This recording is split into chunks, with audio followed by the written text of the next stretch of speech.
Boa noite a todos. Olha, vocês são corajosos, viu? Gostei de ver. A hora que eu cheguei, vi todo mundo aqui, que quem está aí na internet não dá para ver. Mas aqui deve estar o quê? Uns 10 graus, mais ou menos? Deve estar por aí, né? E nós estamos aqui, firme e forte, porque a gente veio buscar o quê? Poder, né? E aqui vai sair fogo, hein? Vai esquentar, vai esquentar. Isso é muito bom. E que bom que estamos aqui, né? Buscando a presença de Deus. Só que eu quero falar uma coisa para vocês. A gente saiu de casa nesse frio. A gente veio aqui para a igreja porque a gente hoje... Quanto? 13? 13 graus. Está aqui falando no celular da Ana. A gente veio aqui porque o Espírito Santo quer que a gente tome uma decisão. Amém? Amém? Ele quer. Não foi à toa que a gente veio aqui. Não foi à toa que você saiu da sua casa, se ajeitou, bonita, assim. Não foi à toa. É porque é para a gente tomar uma decisão hoje. E vocês vão entender por quê. Hoje vai ser o dia da gente repensar na nossa vida. Vai ser uns minutinhos que a gente vai estar falando aqui para a gente pensar um pouco. E muitas vezes a gente acha, não tem o que eu decidir, não tem o que eu fazer. Muitas vezes a gente pensa. Um dia, Deus chegou para Moisés e deu um desafio para ele. E não é surpresa para ninguém, já falei várias vezes, Moisés é o meu personagem da Bíblia que eu amo. Amo Moisés. E Deus, ele deu um desafio. E daí Moisés falou assim, mas eu nem sei falar, eu nem sei por onde começar. Não foi assim? E o que eu falo para vocês, Moisés nem imaginava o que Deus ia fazer por intermédio dele. Nem passava pela cabeça de Moisés. A hora que Deus chamou e falou assim, vem cá Moisés, quero falar uma coisa, e passou, ele não imaginava o estardalhaço que ia acontecer naquela Egito, aquele lugar, até hoje. Não imaginava, através dele. E ele falou, eu não sei falar. Só que, quando a gente está enterrado no nosso mundinho, no nosso umbigo, né? A gente não fala assim, olhando só aqui no nosso umbigo, a gente não vê o que Deus fez. Moisés não era para ele nem estar vivo. A vida de Moisés foi um milagre, né? Aquele momento que Deus chamou ele para dar aquela missão, ó, quanto tempo já tinha se passado e quanta coisa tinha acontecido na vida de Moisés. Inclusive o livramento da morte. E não foi uma vez, não, algumas vezes ali. E eu sei que nessa igreja muita gente foi livrado já da morte. O Josa contou ali. Mas por que você foi livrado? Já parou para pensar? Por quê? Por que a tia Neide saiu lá de Bananal, enfrentou tanta coisa e está viva hoje?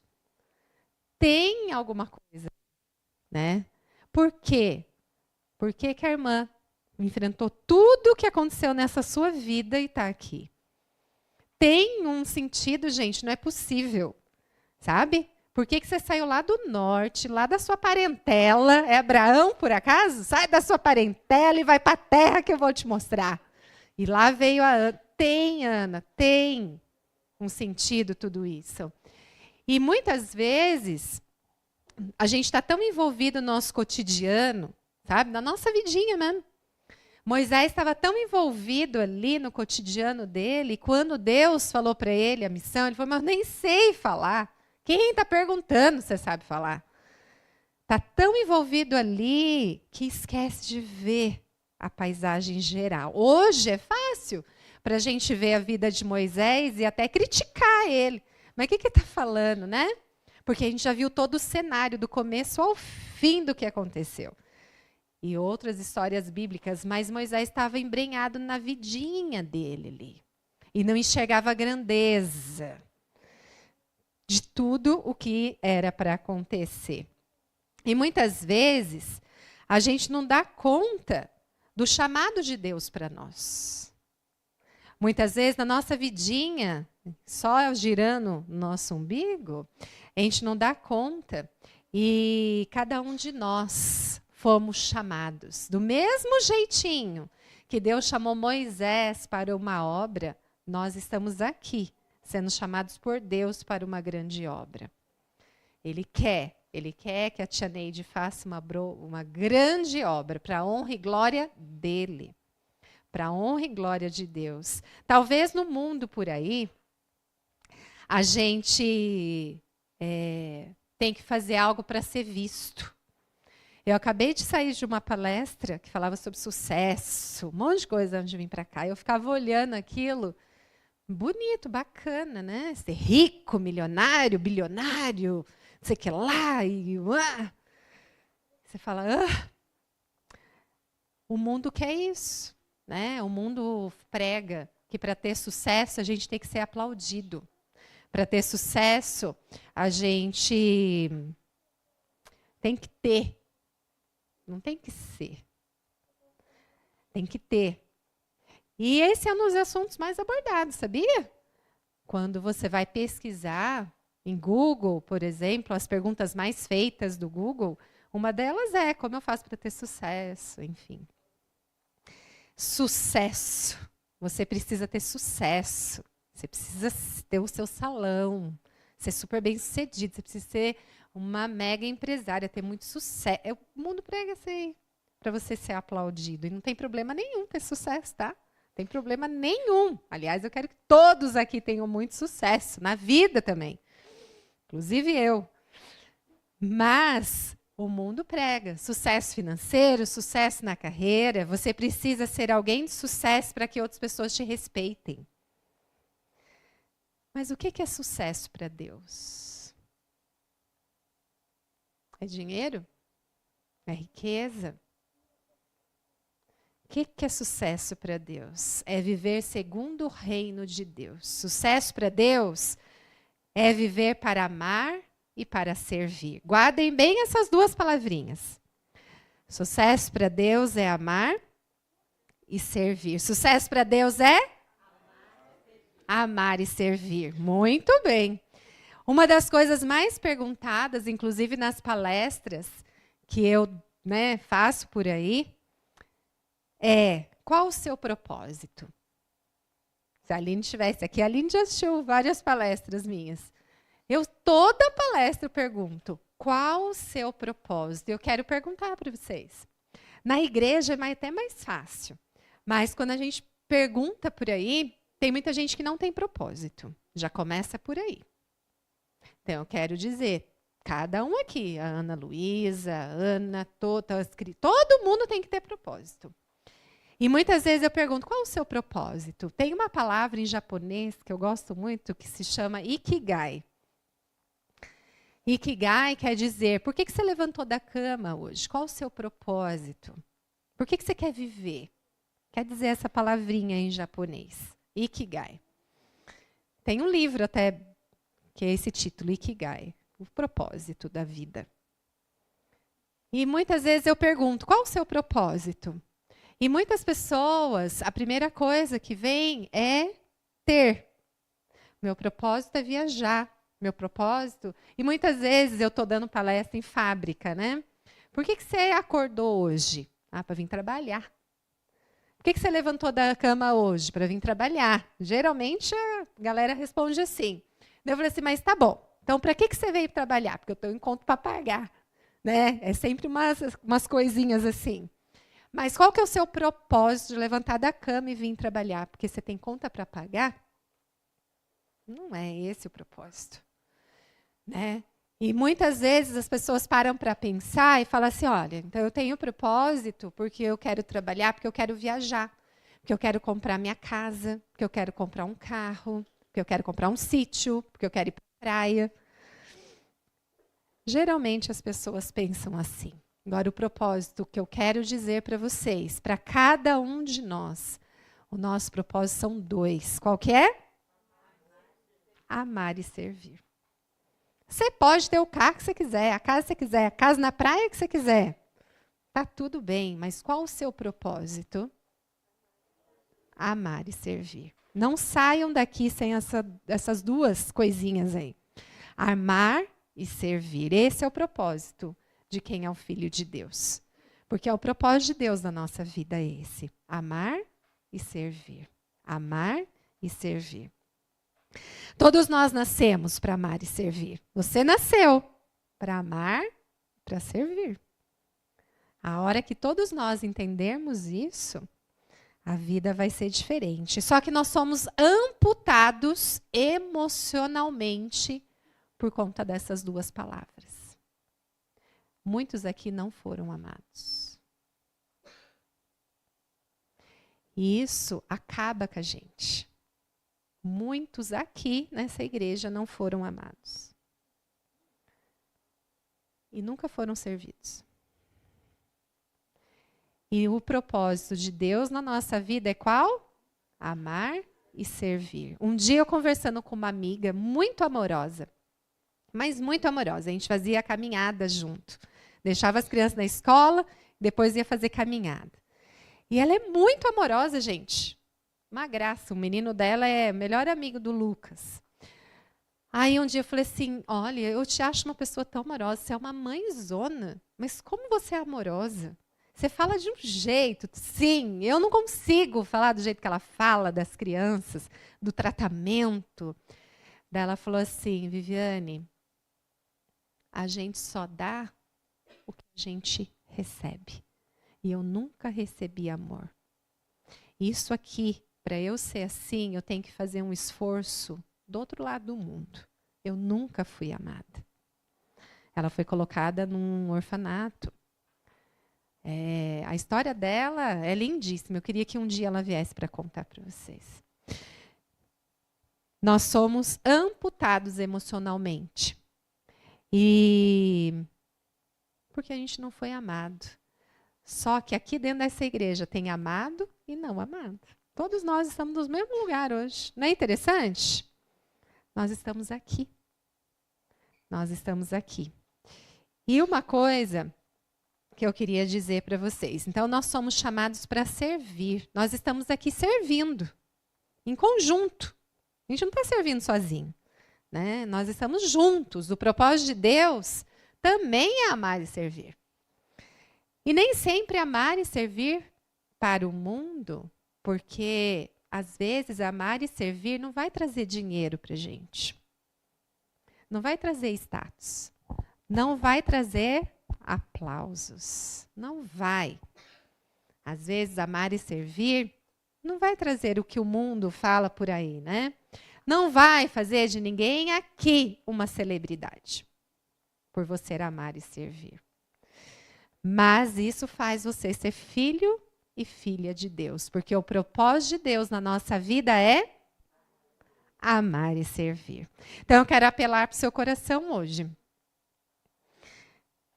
Quero que você não demore para tomar essa decisão de amar e de servir, para a honra e glória de Deus, porque você não vai, muitas vezes, receber aplausos, nem ganhar dinheiro, nem ter sucesso. Prospere no reino de Deus. Prospere no reino de Deus, para que outros venham para cá e conheçam a verdade do que foi para você viver uma experiência com Cristo. Essa é a verdadeiro sucesso do cristão. Trazer outras pessoas. E todos aqui já trouxemos pessoas para Jesus. Eu trouxe 2, que veio da barriga aí, já trouxe também. Mas, mesmo que a sua situação não seja das melhores, mesmo quando as circunstâncias não estão ao nosso favor, não dá para ficar satisfeito com essa circunstância. Por isso eu quero convidar que você abra a sua Bíblia em 2 Reis, capítulo 4. Eu ouvi esses dias a Darleide falando sobre esse assunto, por isso que tocou no meu coração e eu trouxe para vocês, quando a Andréia me convidou. E eu nunca tinha prestado atenção, sabe? Mas dali para frente eu comecei a ler essa história, e pegar os detalhes, sabe? E isso tem me motivado, tem me tirado do jeito que eu era para o jeito que eu estou me tornando e quero ser melhor ainda. Vamos orar? Querido Deus, estamos abrindo a Tua palavra, a Sua mensagem para nós. Fale conosco agora, ó Pai. Já entendemos que o propósito é amar e servir. Mas queremos entender mais, e mais, e mais, e mais o que o Senhor quer para a nossa vida. Senhor, eu sei que tudo que o Senhor deixou escrito aqui é para a gente aprender. Que o Espírito Santo fale agora em mim e para os meus irmãos. Esteja conosco, em nome de Jesus. Amém. Segundo Reis, capítulo 4, traz então a história de alguém que mesmo nas faltas da vida, estava satisfeita.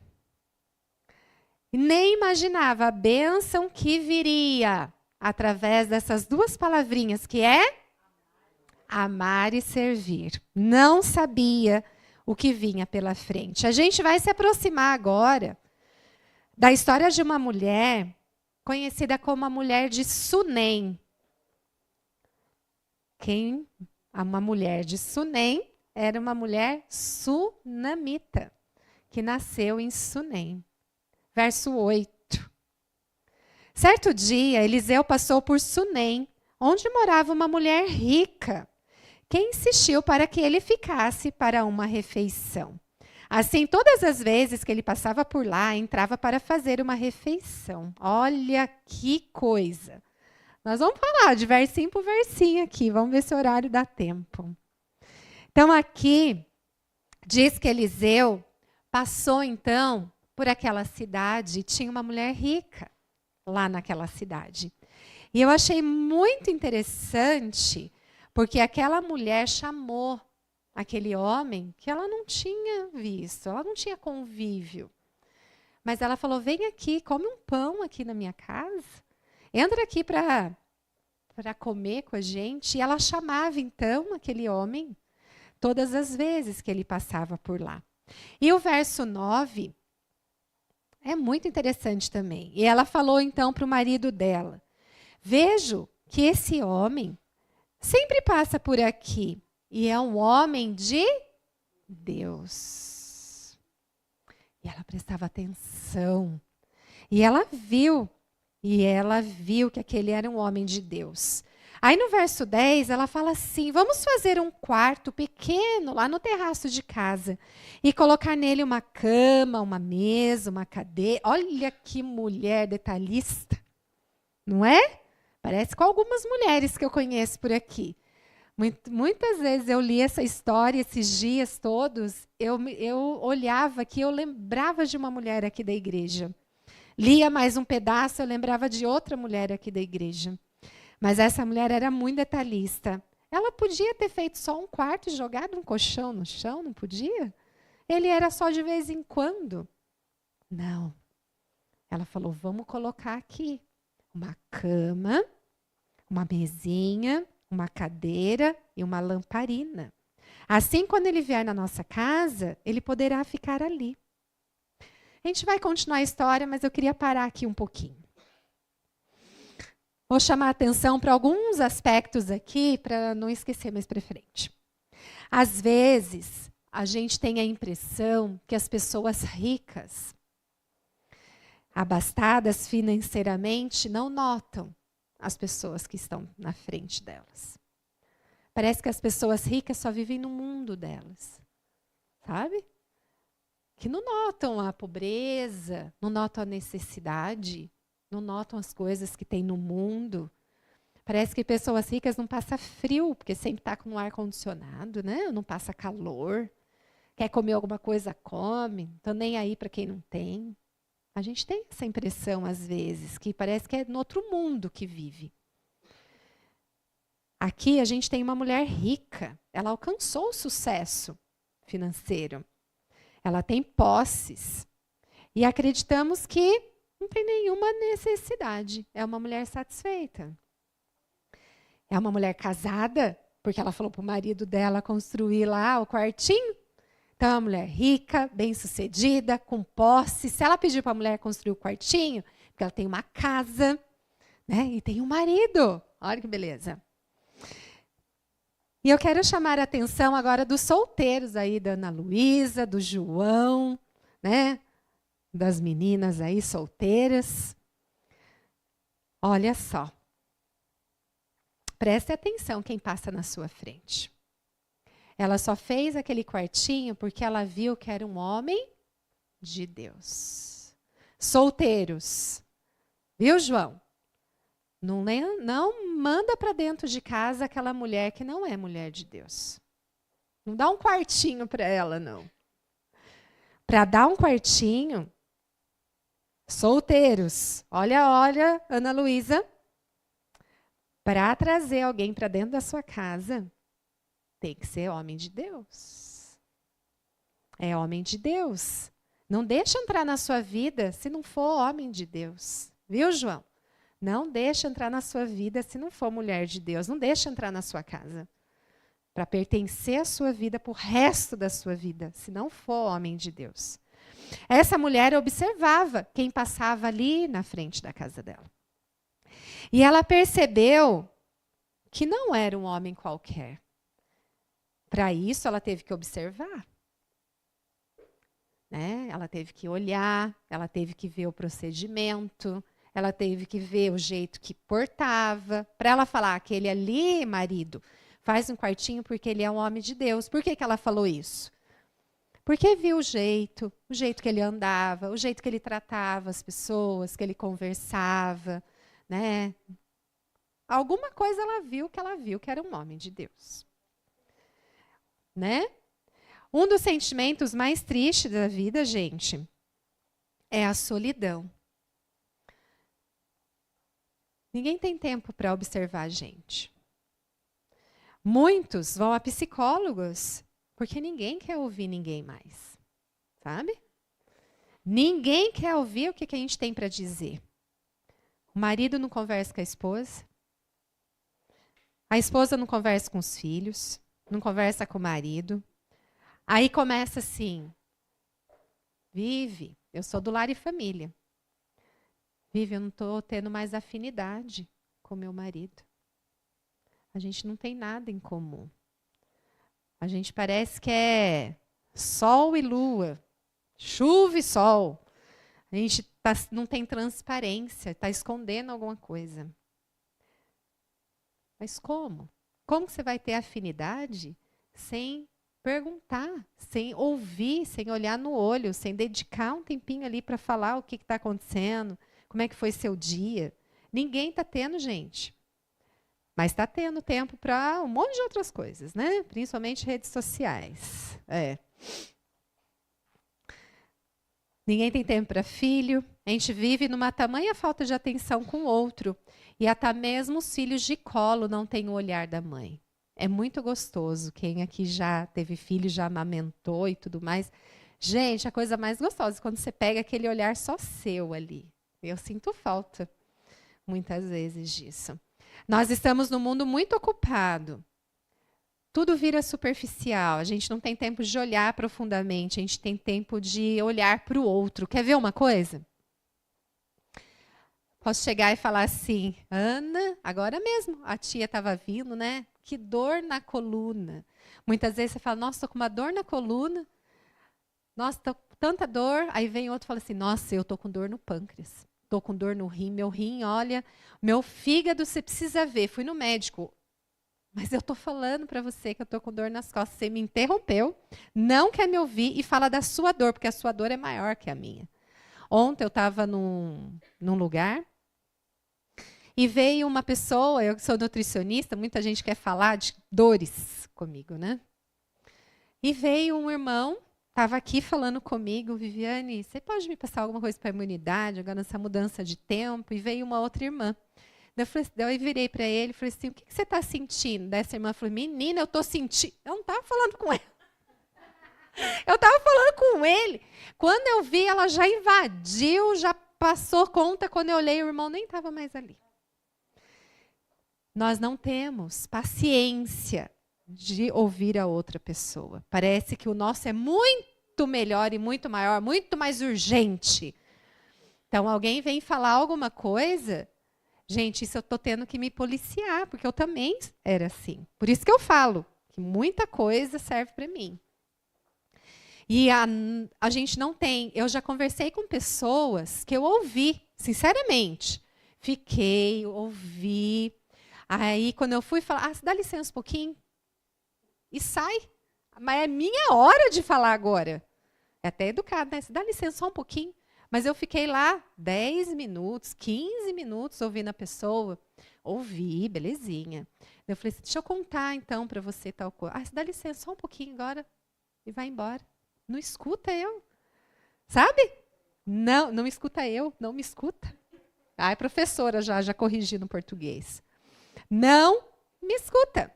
A gente não tem tempo para o outro, de olhar profundamente. A gente não escuta. Né? Ou pelo contrário, a gente consegue interromper. A nossa vida é muito mais interessante. A gente não está disposto a ouvir ninguém. Ao escutar a verdade, né? A gente não para prestar atenção. A gente não tem interesse. Até de descobrir se alguém é confiável ou não. Aí traz qualquer um para dentro da nossa casa. Você não tem paciência para esperar. E agora eu vou voltar para os solteiros. Lá vem a Ana Luísa, lá vem o João, lá vem as meninas. Vocês precisam ter interesse. Precisam ter interesse. Preste atenção. Tenham interesse de verdade mesmo. Não se apresse para fazer julgamentos. Se eu me apressasse para fazer julgamentos, estava perdido. Já estou 31 anos com a pessoa que eu coloquei para dentro de casa. Imagina 31 anos de sofrimento, se fosse. Olha que tristeza que ia ser minha vida, né? Não se apressem.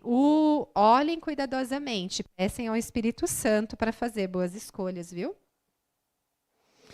Agora, para nós todos aqui, pensamos, né? Muitas vezes eu quero pregar, eu quero ir lá para o Buquirinha 2, quero ir lá para o Caetê, quero ir lá para a África, quero ir lá para a janela 1040, quero ir lá para não sei na onde, né? Quero falar do amor de Jesus. Gente, olha quanta gente está entrando e saindo aqui da Igreja do Boa Vista. Olha quanta gente está entrando nova aqui nessa igreja. Dentro da nossa igreja, a gente não para ver que existem pessoas carentes de amor.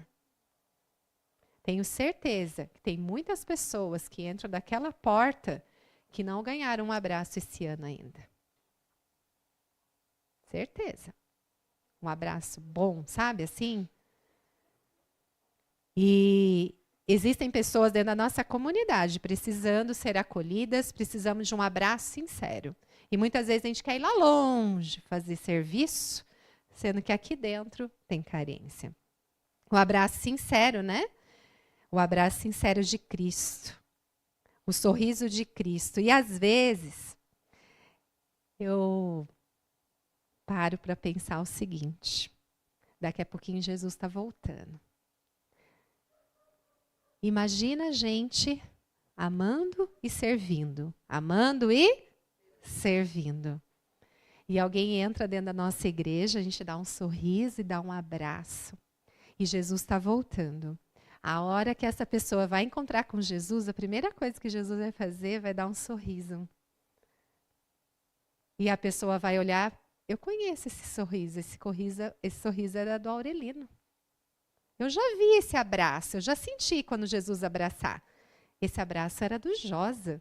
Eu reconheço esse olhar, era o jeitinho que a Auriane olhava para mim. Que eles reconheçam o sorriso, o abraço e o olhar de Jesus através do que eles já viveram hoje. Através do seu sorriso, através do seu abraço, através do seu olhar.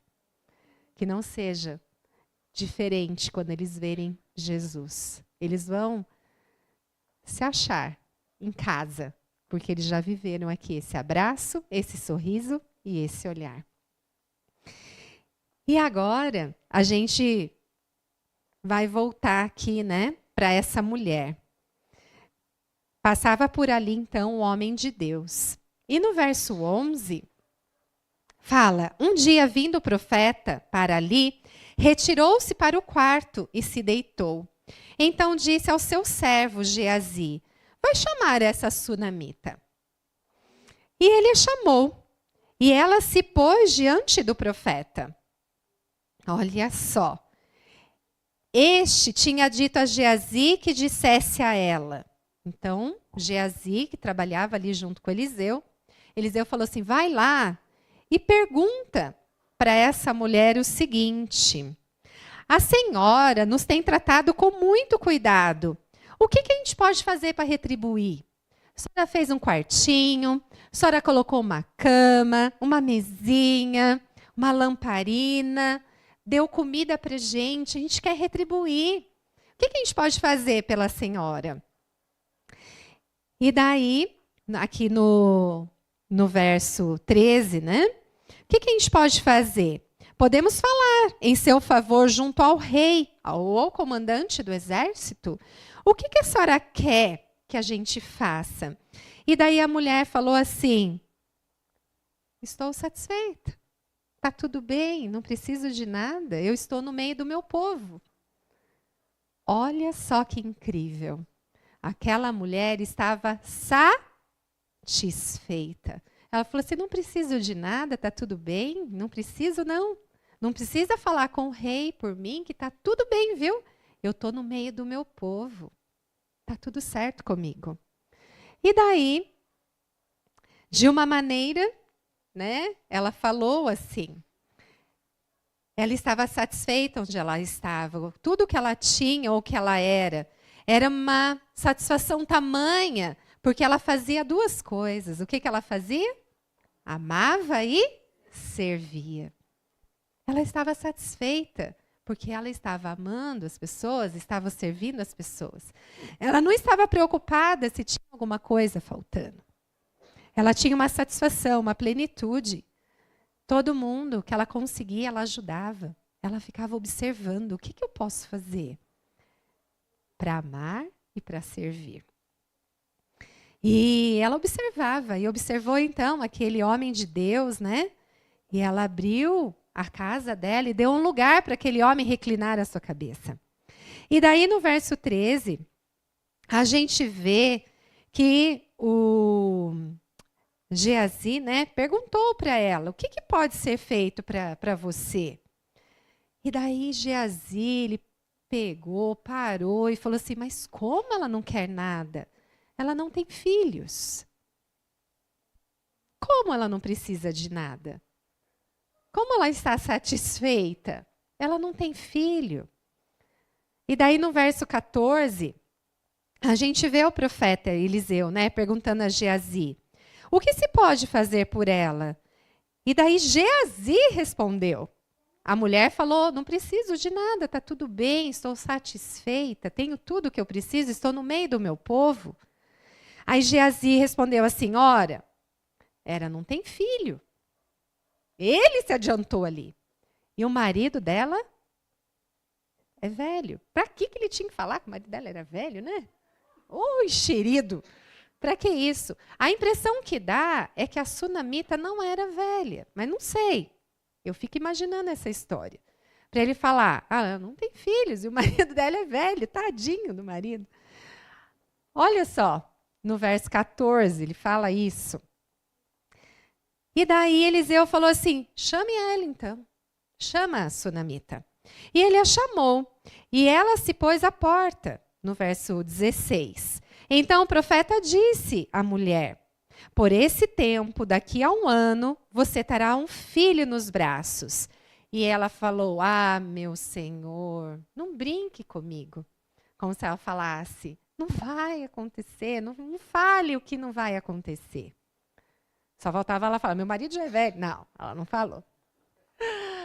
Aí ela falou, não fala isso. Não alimente a esperança de uma coisa que não vai dar certo.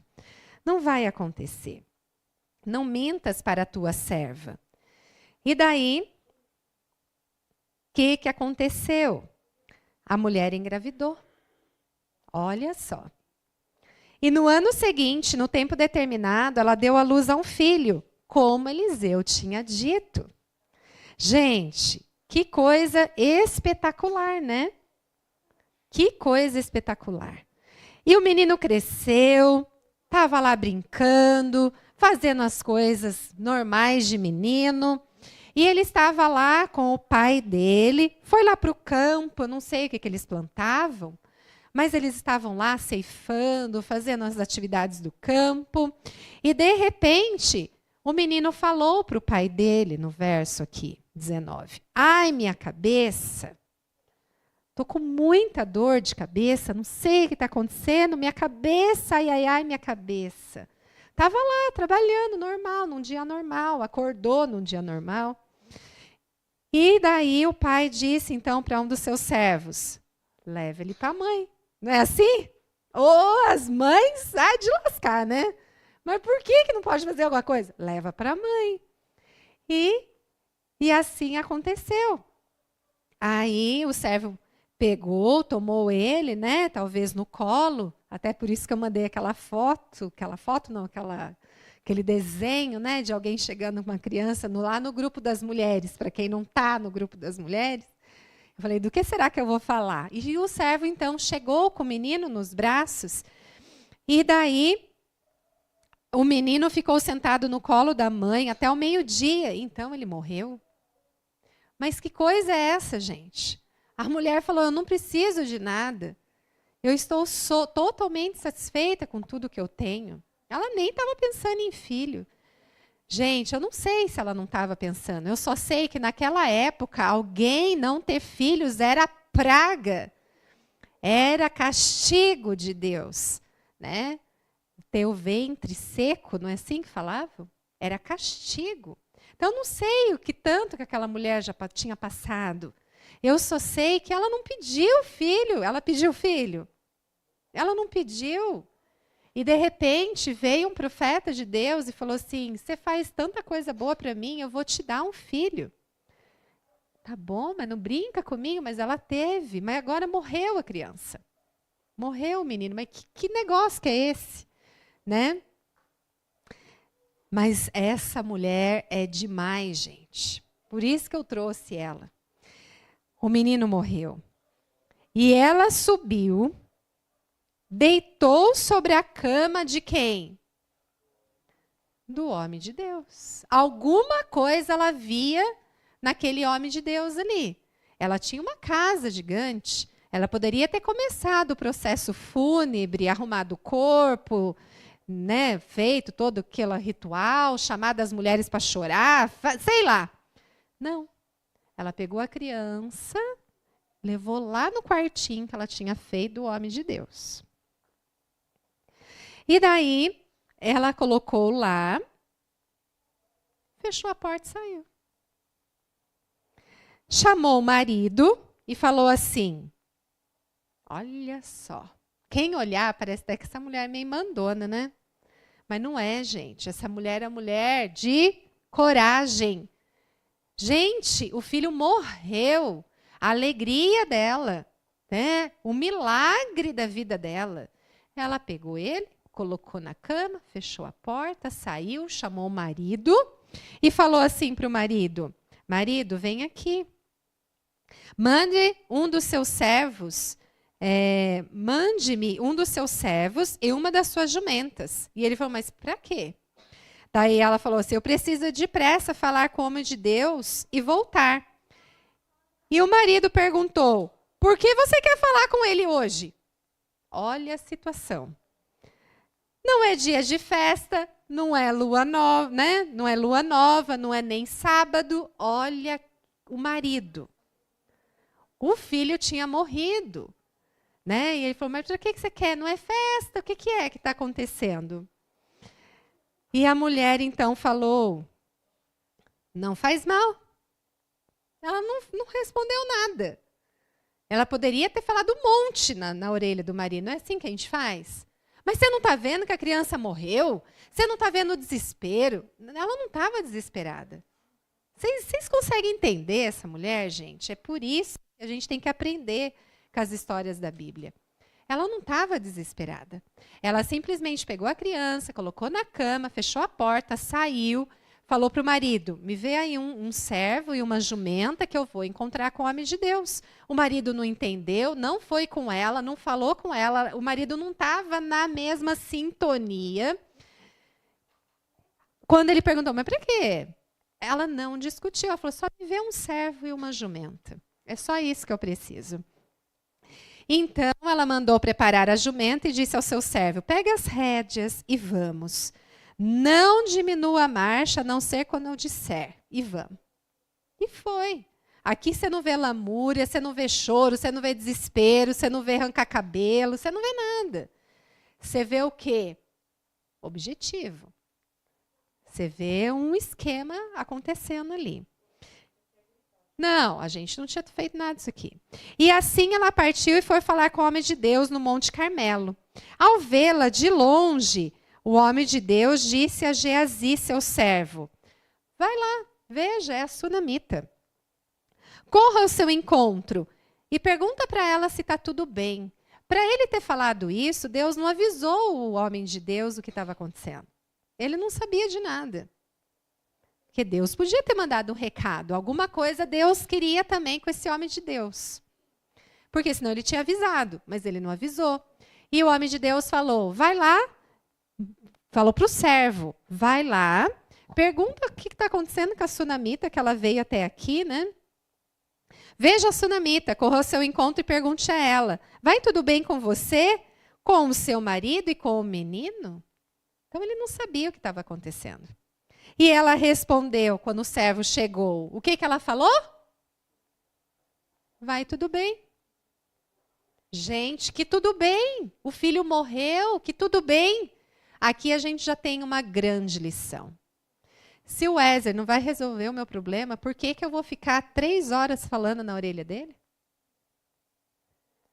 Se você está indo para o médico, e você não pode perder aquela consulta, passa alguém e fala: tá tudo bem? Tá tudo bem. E você? Tudo bem. E vai, porque não é aquela pessoa que vai resolver o seu problema. Vai. Quem vai resolver o seu problema? Gasta energia onde vai estar a resolução do seu problema. Você não precisa ficar falando. Aqui é uma grande lição dessa mulher. O filho dela tinha morrido, gente, não tem dor pior que essa. E ela falou: tá tudo bem. Não era para ele? Não era ele que ia resolver? Por que eu vou ficar falando? E daí ela falou: vai tudo bem. Quando ela chegou ao homem de Deus no monte, agarrou os pés dele. E Geazi se aproximou para arrancá-la, mas o homem de Deus disse: deixa, porque eu estou vendo a sua amargura. A hora que ela chegou no ponto que ela queria, aí foi diferente. Aí ali ela se acabou ali. De alguma forma, até ali, ela conseguiu criar coragem, ter força, ser corajosa. Mas quando ela chegou ali, ela despedaçou, abriu o coração. E daí ela falou assim: deixa, porque sua alma está em amargura. E o Senhor escondeu isso de mim. Não me revelou nada a respeito. Deus não falou nada antes. Então a mulher disse: por acaso eu pedi ao Senhor algum filho? Eu não lhe disse que não me enganasse? Então o profeta disse a Geazi: cinja os lombos, pegue o meu bordão e vá. O profeta pegou, falou para o servo: vai com a sunamita. Pega meu bordão, minhas coisas e vai com a sunamita. A sunamita: ele não foi ele que me deu um filho. Olha que mulher, gente. É ele que vai resolver um problema? Não foi ele que me deu o filho. Quem me deu o filho, quem falou, foi você. É você que vai comigo. Gente, olha a firmeza. Não é para aceitar qualquer coisa, viu, gente? Não é para ficar falando para os outros que não vai resolver e não é para aceitar qualquer coisa. De quem quer resolver para você, quem você tem certeza que vai resolver, você não pode sair sem resposta. Você tem que ficar lá. Não, você vai comigo. É você que vai comigo. Vai mandar a Oriane? Não. Não foi com ela que eu combinei, foi com você. Por que você está mandando ela? E ela fez isso. Ô mulher de coragem. Ela foi com quem resolvia e ela não saiu de lá enquanto não aconteceu. E ela falou: não.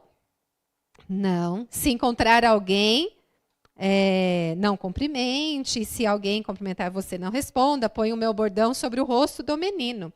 Porém, aqui no verso 30, a mãe do menino diz: tão certo como vive o Senhor e como você vive, eu não vou te deixar. Então Eliseu se levantou e foi com ela. Tá vendo? Gente, não saia enquanto você não tiver o que você veio buscar. Não é para sair. Você vai falar, daqui eu não saio enquanto você não for comigo. Ele foi. Não discutiu, só foi. Ué, né? Eu achei fantástico isso daqui. E daí, ele pegou e falou, pera aí então vamos embora. Gente, ela teve o que ela queria. Porém, não houve nele. Daí, o que aconteceu? Então, Eliseu se levantou e foi com ela. No verso 31. Geazi foi adiante deles e pôs o bordão sobre o rosto do menino. Porém, não houve nele voz nem sinal de vida. Não aconteceu nada. Então, voltou-se para encontrar com Eliseu e lhe disse, o menino não acordou. Quando o profeta, no verso 32, chegou à casa, eis que o menino estava morto sobre a cama. Então ele entrou, fechou a porta e orou ao Senhor. Subiu à cama, deitou-se sobre o menino e, pondo a sua boca sobre a boca dele, os seus olhos sobre os olhos dele, as suas mãos sobre as mãos dele, se estendeu sobre ele e o corpo do menino aqueceu. Eliseu se levantou e andou no quarto de um lado para o outro. Tornou a subir na cama, se estendeu sobre o menino, espirrou. Este espirrou 7 vezes, abriu os olhos e viveu. Chame a mãe, chame a sunamita. Ele a chamou. Quando ele chegou, Eliseu disse, pegue seu filho. Ela entrou, lançou-se aos pés do Eliseu e prostrou-se em terra. Pegou seu filho e saiu. Não é fantástica essa história? Gente, é fantástico. Que incrível, né? Ela não aceitou. Mas me deu um filho? Não, peraí, vamos resolver a situação. Eu não estou dizendo aqui que alguém que aconteceu uma tragédia com o filho, que era só pedir que ia resolver. Não é isso. Mas o que eu quero dizer é que o filho da sunamita, ele tornou a morrer. A sunamita também. E no dia que o filho da sunamita tornar a vida, o seu também vai. Sabe? Deus é um Deus que faz as coisas para gente. No dia que o milagre na vida de muita gente acontecer, no meu também vai acontecer. Mas nunca se esqueça que aquela mulher, até na pior circunstância, estava satisfeita. E a vida dela era para amar e para servir. E eu tenho certeza, a história para por aqui. Mas eu tenho certeza que ela continuou amando e servindo. Sabe, gente? Deus é um Deus tão maravilhoso, mas tão maravilhoso, que Ele tem promessas grandiosas na nossa vida. Deus quer fazer o espetacular na nossa vida. E muitas vezes, primeiro, a gente não pede, segundo, a gente larga rapidinho Deus e vai embora. Muitas vezes, a gente acha que pede porque ajoelhou, ficou lá 2 minutinhos, já até doeu o joelho e levanta. Não aconteceu. Enquanto não aconteceu, não sai daqui.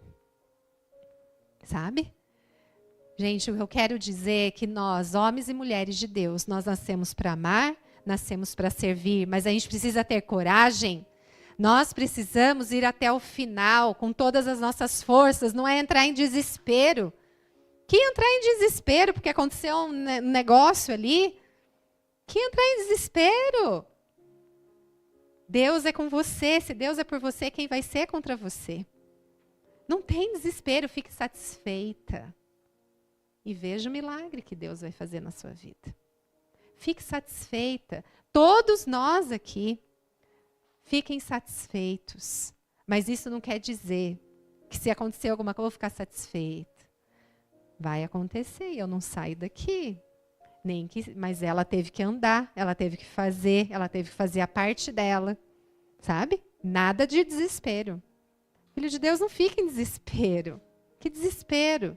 Até na pior tragédia não tem desespero. Tem confiança no poder de Deus. Tem confiança no que Ele vai fazer. E se Ele não fizer, uma hora Ele vai fazer. De um jeito ou de outro, aquilo vai acontecer. Nós vimos vários pedidos aqui. Se Ele não fizer agora, Ele vai fazer daqui a pouco, quando Ele voltar. E tá tudo bem. O que a mulher falou quando perguntaram para ela? Com o filho morto. O que está acontecendo com você? Tá tudo bem? Tá tudo bem. Tá tudo bem, gente. Tá tudo bem na sua vida. Tá tudo bem na sua vida. Ah, tá 4 meses sem... Tá tudo bem. Deus é por você. E Ele vai te ajudar. Não existe impossíveis para Deus. Alguma coisa Deus está mostrando. Por isso que eu falei. Alguma coisa Deus está chamando, quer mostrar, quer falar, quer agir, quer colocar a mão. E se vier alguma bênção, pegue ela. É sua, mesmo sem você ter pedido. Aquela mulher não pediu bênção, mas Deus deu, porque Deus sabe o que vai no seu coração. Ele sabe o que você precisa. E se Ele mandar, pegue. Não ache que não é merecedor. A gente tem mania, não mereço nada. Merece mesmo. Mas se veio a bênção, é sua. Cuide bem dela. E se algo acontecer, vai atrás de quem resolve. E não saia de lá enquanto não for resolvido o problema. Seja resoluta, seja corajoso, seja corajosa. Não aceite qualquer coisa. Aceite o certo, o verdadeiro, o honesto, o justo.